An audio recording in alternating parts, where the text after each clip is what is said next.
What's up, everybody? It's your boy JP, back again with another video.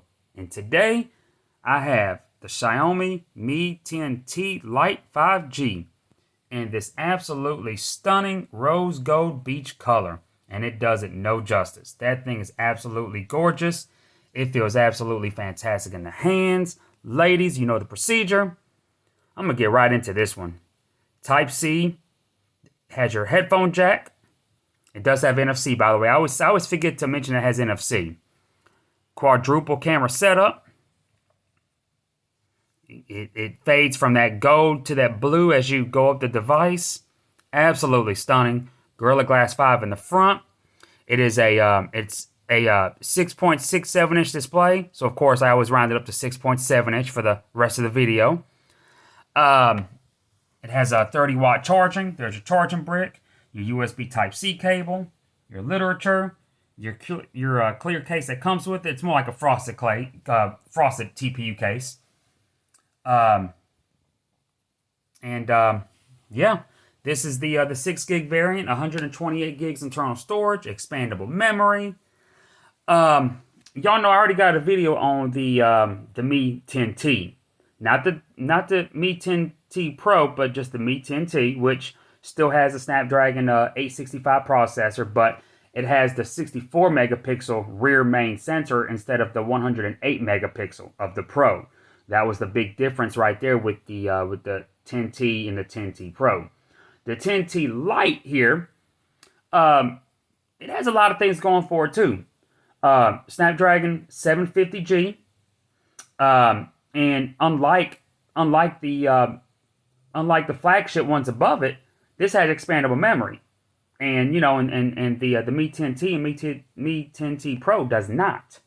And the people like me, that's important still. Another notable difference, I should say, the Mi 10T had a triple camera setup, and its main lens was a 64 megapixel, whereas the Pro has the 108 megapixel. The Lite here has a quadruple system, maintaining the 64 megapixel lens. Excuse me, y'all. It maintains the 64 megapixel lens of the 10T. So, this, in regards with specs on paper, has the better camera system than of the Mi 10T. Not the Mi 10T Pro, but the standard vanilla Mi 10T. It has on paper the better system. It's the same main 64 megapixel lens, and it has the quadruple system instead of a triple rear camera setup. Now, of course, camera processing, imaging, all of that has a lot to do with the processor. So at the end of the day, it's going to what's going to play a big role is how well the Snapdragon 750 can do with image processing compared to the Snapdragon 865 that is still found in the standard Mi 10T. God, I'm having a problem saying that today for some reason. God, I can't even say that 5 times fast. But the processor has a lot to do with that. And speaking of which, I do want to do a rundown on the Snapdragon 750G and what makes it such a great processor.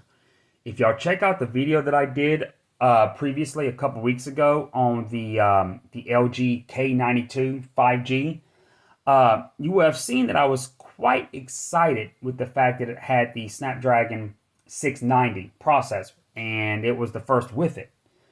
The Mi 10T Lite here is the first phone with the Snapdragon 750G chipset. And you'll realize that there is no 750. It's just a 750G. And if you watch the video I did to the LG, I pretty much go over the fact on how the Snapdragon 690 pretty much is a non-G variant of the 750. It's what the 750 would be without the G, in other words. Both processors are made... both processors actually feature Qualcomm's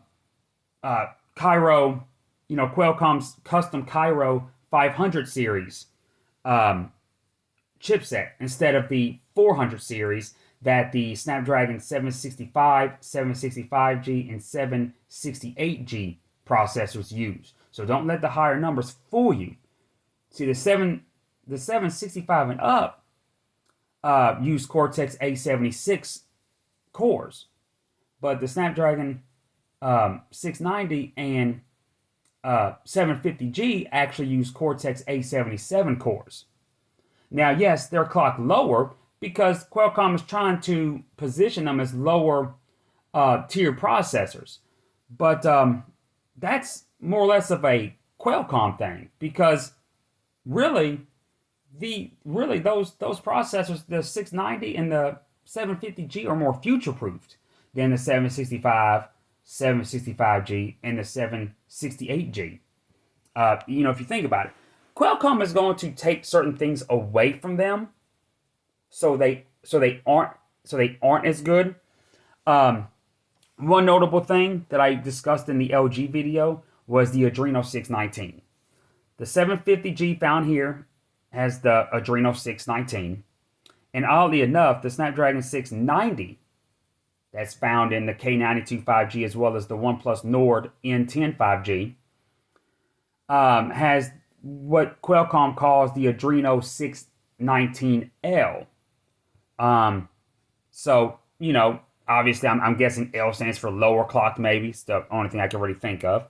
But the fact of the matter is, L or no L, the Snapdragon 690 and the Snapdragon 750G feature the Adreno 619 GPU, not the 620 like the 765 and above have.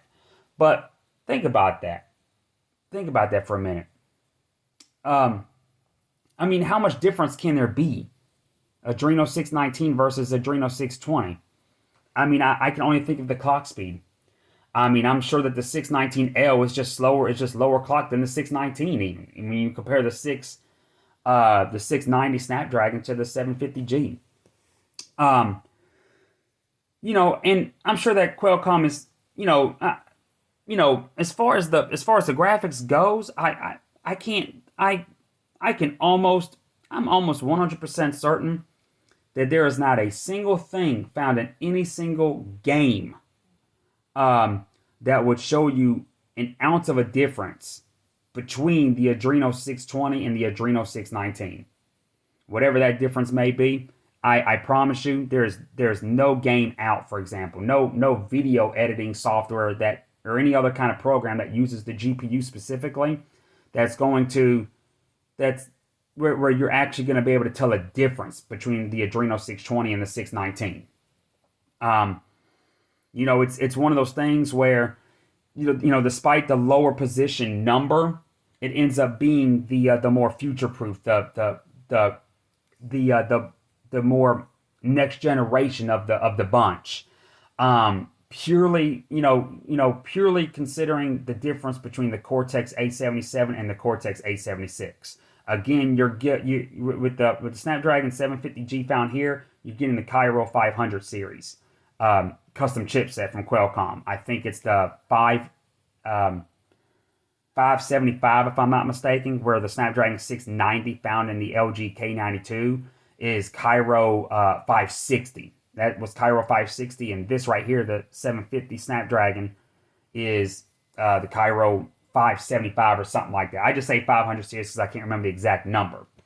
Because I know the Snapdragon 865 and 865 Plus, if I'm not mistaken, they're Cairo 585. And then it goes down to 75 here, and then 560, in the Snapdragon 690. I already had a few commenters on the video to the LG talk about the confusion, and it is very confusing because there's like 3 different numbers we're talking about here, and I'm not trying to get into it quite as big as I did on the LG because it really did get confusing. I got confused myself, honestly, and I don't have this stuff written down in front of me like I probably should because my videos are improv too. I just I jump right in them, but this device performs absolutely amazing. It has been great. It's very snappy. I haven't noticed a single hiccup. 5G works here in the U.S. I have used it with AT&T. I'm Not sure if it works on T-Mobile, but I can confirm it works on AT&T. Works wonderfully. And this device has just been um, it's I mean, to me, it's been more enjoyable than the Mi 10 T that I had, with the Snapdragon 865. Now, this device, the lowest you're going to find it for on eBay is, I think, like around the 350, 360 mark. But it was almost $100 cheaper than what I paid for the Mi 10 T4. Now, would I recommend it? Actually, if y'all are okay with a non-global variant and having to put the Play Store on yourself, I would actually wait until you can find the just announced Redmi Note 9 Pro 5G, because that is this exact same phone, even comes in this exact same color, but it has the 108 megapixel lens from the Mi 10T Pro, while maintaining the Snapdragon 750G found here. And again, well, not again, because I haven't gone over it yet. This does have a 120 hertz refresh rate as well, but it is an LCD, but it is one of the most gorgeous LCDs you will ever lay eyes on. And again, it's 120 hertz refresh rate. It's adaptive. It's awesome. It's amazing. It works great. Scrolling is a dream. But I would actually wait. Now, if you asked me a week ago, I would have said jump on this. But the new Redmi Note 9 5G series was just announced. The Redmi Note 9 5G and the Redmi Note 9 Pro 5G. And the Pro 5G is a splitting image of this phone right here, down to the specs, down to the RAM and memory, but it has the 108 megapixel sensor that the Mi 10T Pro features instead of the 64 megapixel found here. Coincidentally enough, too, I noticed that the Mi 9, I noticed too that the Redmi Note 9 Pro 5G was also advertised with water resistance, and it was tested as well. On screen, they put it through a few tests of and it's actually more than just water resistant, and that I don't remember that being part of the advertisement for this phone right here, the Mi 10T Lite 5G. So that may be this may end up having the same exact resistance, and it just wasn't advertised. But to a lot of people, advertisement is everything. OnePlus is a known OnePlus comes up in a lot of those arguments where OnePlus says it's water resistant, but there's a difference between them saying it's water resistant and actually getting certification. So this isn't quite the same thing, but if they didn't really touch on whether or not this one was water resistant when it was announced a couple months ago, whereas the Redmi Note 9s that was announced on Thanksgiving, they were advertised, they are advertised as having water resistance. And again, you do get the better sensor out of the main camera lens, so that's something to think about. But hope y'all really enjoy me bringing this to y'all. Now, of course, again, if you go with the Redmi version that was announced the other day, it is non-global, so you will have to install Google Play services yourself. Whereas that's not an issue with this phone right here. The Xiaomi Mi 10T Lite 5G is global. There's actually a little thing right here, if you read on the box right here where they say that here. With easy access to the Google apps you use most. Just, and that's something that you won't find on the Redmi version. That's, because it'll have the China ROM, so you'll have to get it on there yourself. But, all in all, man, this is definitely a major go. Definitely worth the price. You get 5G. It works here in the U.S., at least on AT&T anyways. If I can get any of the Redmi Note 9 5G phones, it will more than likely be the standard one, because the standard one is the one I want to try because it has a Dimensity 800U processor, which is actually built on a 7nm process, whereas the Snapdragon 750G found here and on the Note 9 5G, the Pro 5G, is at 8nm. So I'm actually more, and since I got the 750 already here, and I don't have any, I don't have a phone with the new Dimensity 800U chipset. It is something I'm gonna want to test. I'm gonna want to see if 5G works here in the U.S. So yeah, that's gonna be something that I'm gonna jump on myself. Anyways, not necessarily the Pro, but um, but yeah, if you don't have to have the Snapdragon 865, I would get this over the Mi 10T and the Mi 10T Pro, honestly, because you still get 5G, you still get 64 megapixels, you get quad sensors in the back instead of triple. You get 120 hertz refresh rate. They're all LCD, so it's not like you're benefiting with an OLED on the the higher end ones, because they're LCD as well, 1080 full HD plus like this. The resolution's the same, the screen size is the same. The punch holes are different. On the higher end ones, the punch hole is to the left, where it's to the center on this one. To some people that matters. But other than that, again, the Snapdragon 750G is no slouch. This is one of the first phones, if not the first phone with that processor, and that comprises of the Cortex A77 versus the A76 that the Snapdragon 765G has. So don't let the numbers fool you. You're technically getting a better setup with the Snapdragon 750G. And I'm not just saying that because it's newer. I'm saying that because it has newer cores. The Cortex A77 has been proven to be substantially more powerful than the Cortex A76. The Snapdragon 750 is clocked lower than the 765, if I'm not mistaken, but that's only because Qualcomm chose to do that to put it in a lower position.